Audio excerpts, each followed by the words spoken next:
Hello, what is going on YouTube? It is your boy GZTV. We are back with another video. In this video, we are going to be talking about one of the most talked about, one of the better movies of 2022, The Whale. We've been watching a lot of 2022 films recently. Very good year for movies, honestly. There were a lot of good movies that came out last year, and this is definitely one of them. I'm adding that to the list.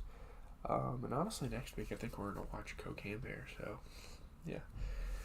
But, we're going to talk about the plot, the critical reception. You guys know exactly how my reviews go. These are spoiler reviews. I'm literally talking about everything in the plot that happens. So, the story is about Charlie. He's a morbidly obese, reclusive English instructor. He teaches online writing courses. He keeps his webcam off to kind of like hide his physical appearance. He's kind of insecure about himself because obviously he's really big. I don't know how much he weighs, but yeah. His nurse and only friend Liz urges him to visit a hospital for severe risk of congestive heart failure, but Charlie insists he cannot afford medical care, and obviously he just doesn't want to be seen in public, probably. Like, he's just a very introverted person and kind of just keeps to himself, and he's been doing that since the tragic loss of his boyfriend, which we'll talk about. Charlie is also visited by Thomas, a missionary for the New Life Church who wants him to be saved. Like, he can save him from all this mess, and it's kind of an interesting lesson because Charlie's like, why do you want to save me? Because I'm fat, Like, these missionaries, they find people that appear to be down in the dumps and just assume, oh, you need help. Charlie doesn't want your help, He frequently orders pizza, following an established routine with delivery driver Dan, who drops off the pizza and collects payment from the mailbox without them ever interacting face to face because, yeah, he just doesn't want to show his face. He doesn't want to show his appearance to a lot of people. Obviously, it's understandable. Charlie hopes to reconnect with Ellie, his estranged teenage daughter, whom he has not seen in 8 years. He offers her the $120,000 in his bank account if she spends time with him without her mother's knowledge, even though he said he can't afford Medicare or medical care and bills and stuff. I mean, he's a reclusive person. He doesn't go out that much, so he's most likely not out, like, blowing money. And he's an English teacher, so, I mean, he makes probably... He's an English teacher for a college course, so I'm sure he makes like 60 to 70K a year, honestly. He doesn't want her to tell her mother about the money, though.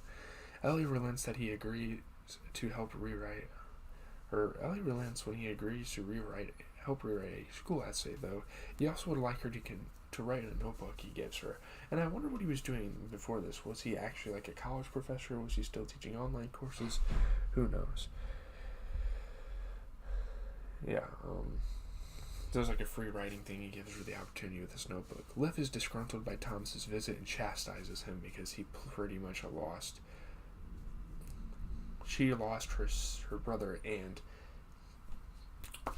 Charlie's ex-boyfriend to the church. She reveals that she is the adopted daughter of New Life's head pastor, and that Alan, Charlie's deceased boyfriend, and whose death from suicide caused Charlie to start uncontrollably binge eating, was her brother. So yeah, we start to make this interesting connection. This is kind of why they're associated with each other, all that stuff. Despite Liz's objections, Thomas still believes his mission is to help Charlie. Charlie's health begins to rapidly decline. Liz brings him a wheelchair so he can remain mobile. Ellie places crushed Ambien into Charlie's food to make him sleep. After he falls asleep, Thomas arrives and she questions him while they both smoke marijuana to kind of relieve some stress from their lives. And Thomas has some things to hide, and we're going to learn about him really quickly. Thomas admits he stole his youth group's money and ran away from home because he felt unfulfilled. Ellie secretly records their conversation to kind of have like this confessional, because you're religious and you're not confessing all these things to people, it's kind of weird. Out of concern, Liz brings Mary, Charlie's ex-wife, and Ellie's mother to visit, and it's very weird. A heated exchange occurs in which Charlie reveals the amount in his bank account that he planned to leave Ellie, causing Liz to storm out over being lied to about why he avoided medical treatment. He's like, that's Ellie's money. I'm not using that for myself. And I mean, obviously that makes you like a pretty good father. You still left her when she was 8, so I don't know what the difference is. Alone, Mary and Charlie argue about the breakdown of their marriage and their failures as parents, and yeah, it gets pretty emotional. It's revealed that Charlie abandoned Mary and Ellie to be with Alan. I mean, you can kind of assume that he had a wife or a girlfriend, whatever it was. I think it was his wife. He had a wife. He fell in love with the student. He came out as homosexual pretty much and left his family. That's what happened. You can kind of assume that. This resulted in a divorce and his estrangement from Ellie.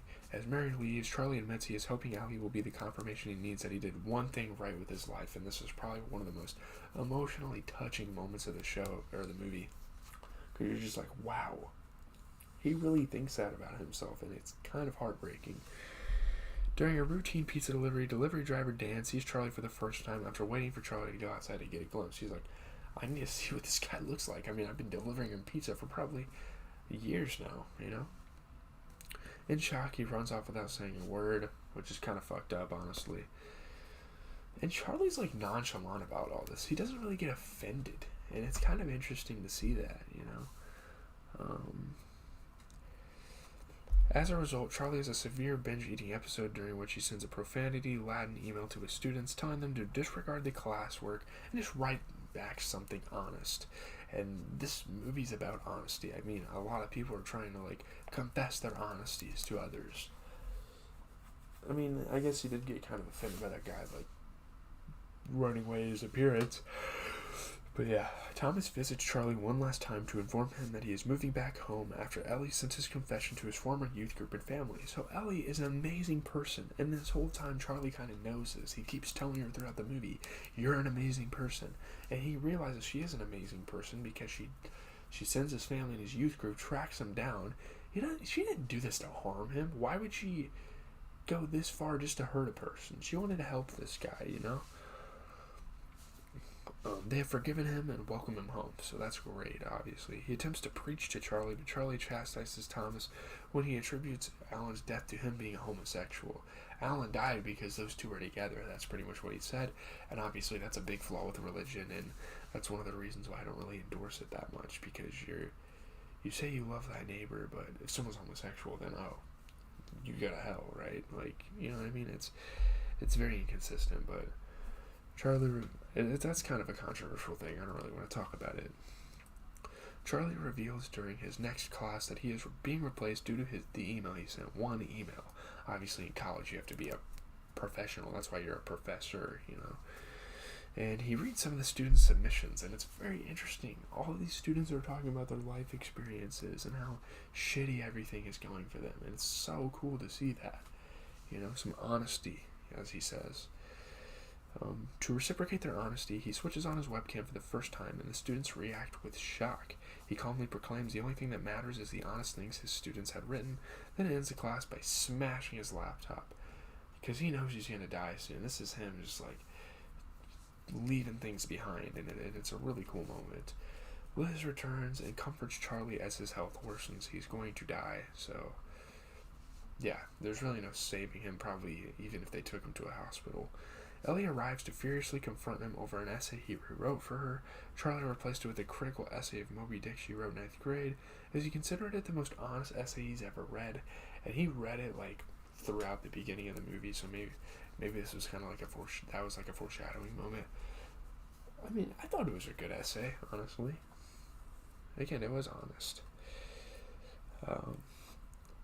Ellie initially rebukes him as he attempts to reconcile one final time, though she reads aloud the essay at Charlie's insistence, and this is the same essay. Interesting enough, he made Thomas read at the beginning of the film as well. Charlie stands up and walks towards her without assistance, which he had failed to do during Ellie's first visit, and it's a really cool full circle kind of. It's a really cool moment. He has her read this essay,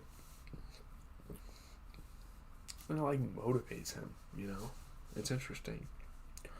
As Ellie finishes reading, they both smile at each other, and Charlie begins to float as he's engulfed in a bright white light. I'm assuming that means he died and went to heaven, and he's been saved, you know, by Thomas. Maybe that's what the film's trying to say. I'm not really sure. But yeah, great film. Love this movie. We have a lot to talk about in the critical reception, though. Yeah, Brendan Fraser, Han Chow, great performances. Fraser won an Academy Award. He had a great speech, I remember. 64%, 332 reviews, 6.6 out of 10 on Rotten Tomatoes. That app is a joke, or that platform's a joke. How the hell is this movie only getting a 6.6 out of 10? I don't know. Held together by a killer Brendan Fraser, The Whale sings a song of empathy that will leave most viewers blubbering. 6 out of 10 on Metacritic, 57 critics, mixed or averaged. The film polarized a lot of critics and audiences. They didn't know what to say about it. They played it at the Toronto International Film Festival. That got great feedback. Fraser, Chow, and Sink's performances. There's a limited theatrical release. The reviews have been polarizing, with others, rather than varieties reviews, criticizing the film's portrayal of fat people, even though it's an honest film. That you can't critique that. It's an honest film. This is what fat people go through every day. It really is. So